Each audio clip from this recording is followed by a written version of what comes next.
my friend, my brother, comrade in arms, founder, Jan Suraj Party, திரு பிரசாந்த் கிஷோர் அவர்கள் இன்னைக்கு நம்மளுடைய இந்த தமிழக வெற்றி கழகத்தினுடைய 2ஆம் ஆண்டு துவக்க விழாவிற்கு சிறப்பு விருந்தினராக கலந்துக்கிட்டு பேசியது மிக்க மிக்க மகிழ்ச்சி. அவருக்கு என்னுடைய மனமார்ந்த நன்றியை தெரிவிச்சுக்கிறேன். We are an emerging primary political force in Tamil Nadu politics with a firm commitment to create history in the upcoming 2026 assembly elections of Tamil Nadu, like 1967 and 1977 assembly elections of our state. Without compromising our party's ideological principles at any cost, I am here to collaborate and work with you towards upholding the secular and democratic ideals in TN and beyond. என் நெஞ்சில் குடியிருக்கும்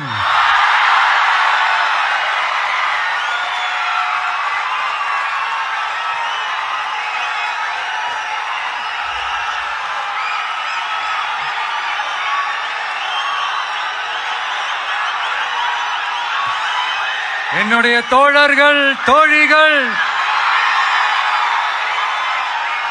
எல்லாருக்கும் என்னுடைய வணக்கம். வணக்கம் வணக்கம்.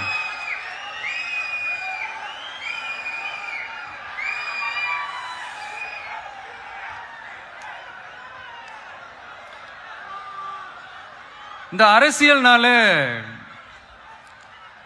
வேற level தான்ல.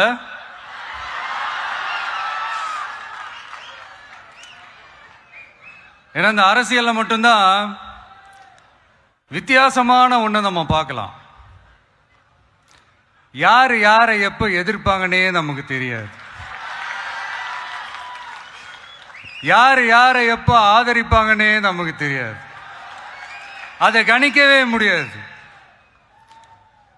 அதனாலதான் இந்த அரசியல்ல மட்டும் முன்னாடிலாம் சொல்லி நம்ம கேள்விப்பட்டிருப்போம், நிரந்தர நண்பனும் நிரந்தர எதிரியும் இல்லைன்னு சொல்லுவாங்க. அரசியலுக்கு யார் வேணாலும் வரலாம், அது ஒரு ஜனநாயக உரிமைன்னு சொல்லுவாங்க. ஆனா மக்களுக்கு ரொம்ப ரொம்ப பிடிச்சு போன ஒருத்தன் அரசியலுக்கு வரான்னா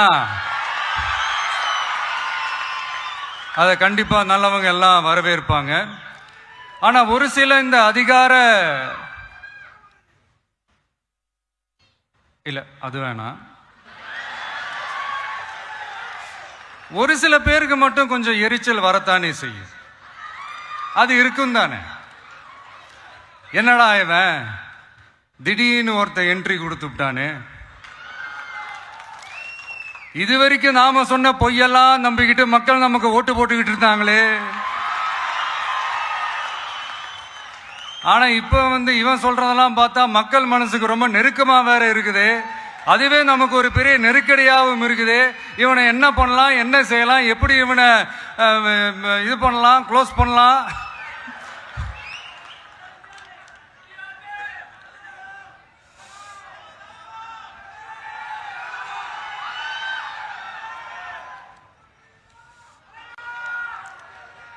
எப்படி இவனை க்ளோஸ் பண்ணலாம், ஒரு கன்ஃபியூஷன் ஒன்று வரும். அந்த கன்ஃபியூஷன்ல கத்துறதா கதறதா என்ன பண்றதுன்னு தெரியாம வர்றவன் போறவன்லாம் கட்சி ஆரம்பிக்கிறான்னு சொல்லி இப்படி ஏதாவது பேச ஆரம்பிப்பாங்க.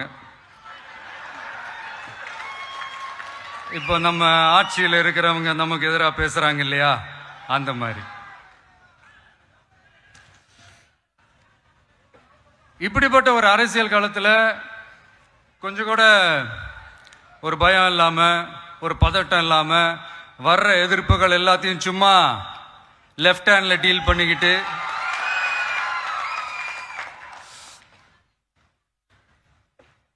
இதோ நம்மளுடைய தமிழக வெற்றி கழகம் முதலாவது ஆண்டை கடந்து இப்ப 2வது ஆண்டுல அடி எடுத்து வைக்கிறோம்.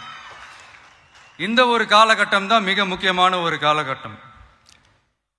ஏன்னா ஒரு அரசியல் கட்சிக்கு ஒரு பெரிய பலமே அந்த கட்சியினுடைய கட்டமைப்பு தான். அதுதான் அந்த கட்சியினுடைய ஒரு வேறு மாதிரி, ஒரு அடிப்படை பலமே அதுதான். ஒரு ஆலமரம் மாதிரி ஒரு கட்சி ஒன்று வளரணும்னா அதுக்கான அந்த வேர்களும் விழுதுகளும் ஸ்ட்ராங்காக இருக்கணும் இல்லையா? அப்படிதான் நம்மளுடைய இந்த அமைப்பை பலப்படுத்துகிற ஒரு வேலையை தான் இப்போ நம்ம செஞ்சுக்கிட்டு இருக்கிறோம். தமிழ்நாடு முழுக்க மாவட்ட நிர்வாகிகள் எல்லாரையும் தேர்ந்தெடுத்து அறிவிச்சிட்டு இருக்கிறோம். இந்த நேரத்தில் நம்ம மேலே ஒரு கம்ப்ளைண்ட், அது என்னன்னா, அதுதான் எனக்கும் புரியல. நம்மளுடைய மாவட்ட நிர்வாகிகள் எல்லாருமே வெறும் இளைஞர்களாகவே இருக்கிறாங்களாம். ஏன் இருந்தா என்ன?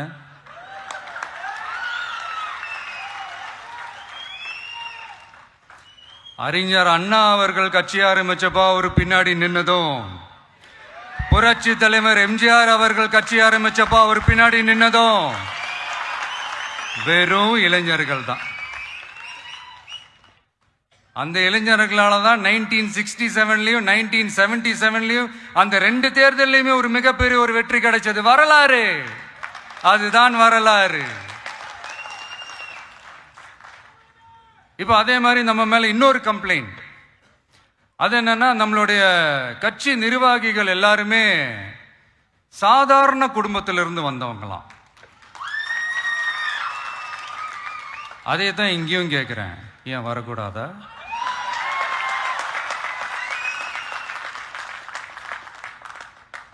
சாதாரண குடும்பத்திலிருந்து வந்தவங்க தான் பெருசு பெருசா சாதிச்சிருக்கிறாங்க. இன்னும் சொல்ல போனா நம்மளுடைய கட்சி எளிய மக்களுக்கான கட்சி தானே. அப்படி இருக்கும்போது நம்மளுடைய கட்சி நிர்வாகிகளும் எளிய குடும்பத்தை சேர்ந்தவங்களா தான் இருப்பாங்க. நம்மளுடைய கட்சி ஒன்றும் பண்ணையாறுகளுக்கான கட்சி கிடையாதுல்ல.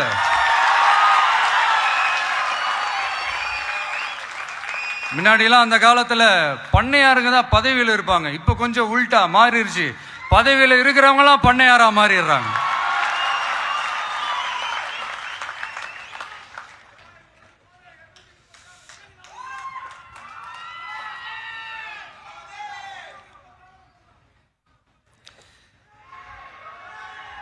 மக்களுடைய நலனை பத்தியோ, நாட்டோட நலனை பத்தியோ, வளர்ச்சிகளை பத்தியோ எதை பத்தியும் கவலைப்படாம பணம் பணம் பணம், எந்தெந்த வழிகளில் எந்தெந்த ரூட்லலாம்.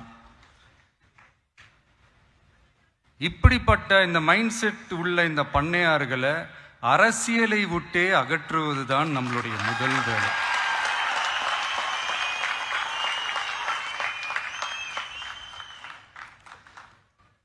அதை ஜனநாயக முறைப்படி நம்ம செய்யறதுக்கு தான் 2026 தேர்தலை நம்ம சந்திக்க போறோம். அந்த தேர்தலை சந்திக்க ரொம்ப ரொம்ப முக்கியமான விஷயம் பூத் லெவல் ஏஜென்ட்ஸ், BLA அப்படின்னு சொல்லுவாங்க. அது ரொம்ப ரொம்ப முக்கியம். ஏன்னா நீங்க பாத்தீங்கன்னா தமிழ்நாட்டில் அந்த பெரிய பெரிய கட்சிகளுக்கு தான் அந்த BLA எல்லாம் ரொம்ப ஸ்ட்ராங்காக இருக்கும்னு சொல்லுவாங்க. ஒரு அப்ராக்சிமேட்டாக ஒரு 69,000 பூத்ஸ் இருக்கு. அது எல்லாத்துக்குமே பூத் ஏஜென்ட்ஸா நம்மளுடைய கட்சி தோழர்களை தான் நியமிக்க போறோம். கூடிய சீக்கிரமே பூத் கமிட்டி மாநாடுன்னு ஒன்று நடத்த போறோம். அன்னைக்கு தெரியும் தமிழக வெற்றி கழகம் எந்த ஒரு பெரிய கட்சிக்கும் கொஞ்சம் கூட சளைச்சதில்லைன்னு. அன்னைக்கு தெரியும் தமிழக வெற்றி கழகம் தமிழ்நாட்டில் முதல் சக்தியா, முதன்மை சக்தியா, பவர்ஃபுல்லா இருக்குதுன்னு அன்னைக்கு ப்ரூவ் ஆகும். இப்ப புதுசா ஒரு பிரச்சனை ஒன்று கிளப்பி விட்டுட்டு இருக்கிறாங்க, மும்மொழி கொள்கை.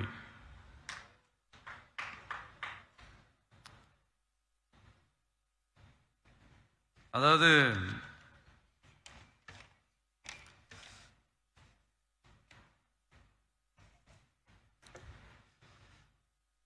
இதை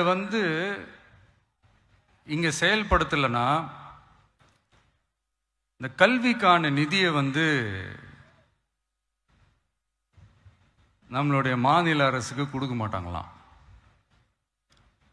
இந்த எல்கேஜி யூகேஜி பசங்க சண்டை போட்டுப்பாங்க தெரியுமா, அந்த மாதிரி கொடுக்க வேண்டியது அவங்களோட கடமை, இங்க இவங்க வாங்க வேண்டியது இவங்களுடைய உரிமை. ஆனா இவங்க 2 பேரும் இங்க எவ்வளவு சீரியஸா ஒரு பிரச்சனை ஓடிட்டு இருக்கு. இவங்க 2 பேரும் அதாங்க நம்ம பாசிசமும் நம்ம பாயாசமும், அதான் நம்ம அரசியல் இனிமையும் கொள்கை இனிமையும். 2 பேரும் என்ன பண்றாங்கன்னா 2 பேரும் பேசி வச்சுக்கிட்டு இந்த செட்டிங்லாம் பண்ணி வச்சுக்கிட்டு மாத்தி மாத்தி சோசியல் மீடியாவில் ஹேஷ்டாக் போட்டு விளையாட்டு இருக்கிறாங்க.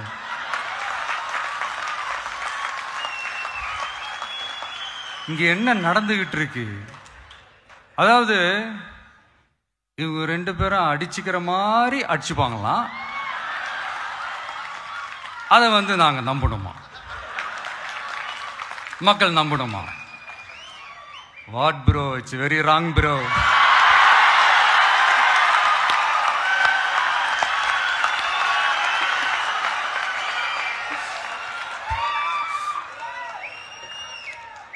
இதுக்கு நடுவில் நம்ம பசங்க உள்ள பூந்து அங்க ஒரு சம்பவம் ஒன்று பண்ணிட்டு டக்குன்னு வெளியே வந்துடுறது. டிவி கே ஃபார் டிஎன் அப்படின்னு சொல்லி. யார் சார் நீங்களா, எங்க சார் இருக்கிறீங்க? ஸ்லீப்பர் செல்ஸ் மாதிரி.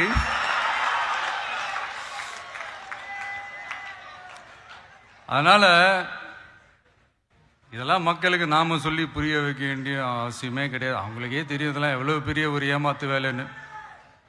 நம்ம ஊரு சுயமரியாதை ஊரு, நாம எல்லாரையும் மதிப்போம். ஆனா சுயமரியாதையை மட்டும் யாருக்காகவும் எதுக்காகவும் விட்டு கொடுக்க மாட்டோம். நாம எல்லா மொழிகளையும் மதிப்போம், அதுல மாற்று கருத்தே கிடையாது. தனிப்பட்ட முறையில யார் வேணாலும் எந்த ஸ்கூல்ல வேணாலும் படிக்கலாங்க. உனக்கு எந்த மொழி வேணுமோ, எப்போ கத்துக்கணுமோ, உனக்கு எப்போ தோணுதோ கத்துக்கலாம். அதெல்லாம் அவங்கவுங்களுடைய தனிப்பட்ட ஒரு உரிமை. ஆனா கூட்டாட்சி தத்துவத்தை மீறி மாநில தன்னாட்சி உரிமைக்கு எதிராக ஒரு மாநில அரசின் மொழி கொள்கையை, கல்வி கொள்கையை கேள்விக்குறியாக்கி வேறு ஒரு மொழியை வலுக்கட்டாயமாக திணிச்சா, அதுவும் அரசியல் ரீதியாக திணிச்சா எப்படி ப்ரோ?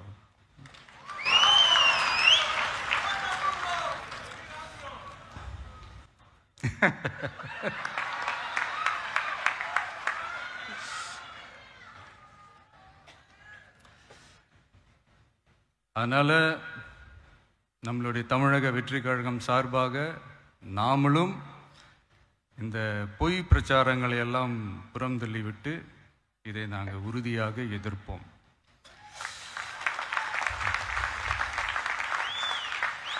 கான்ஃபிடென்ட்டா இருங்க, நல்லதே நடக்கும், வெற்றி நிச்சயம். மீண்டும் சந்திக்கும் வரை நன்றி, வணக்கம்.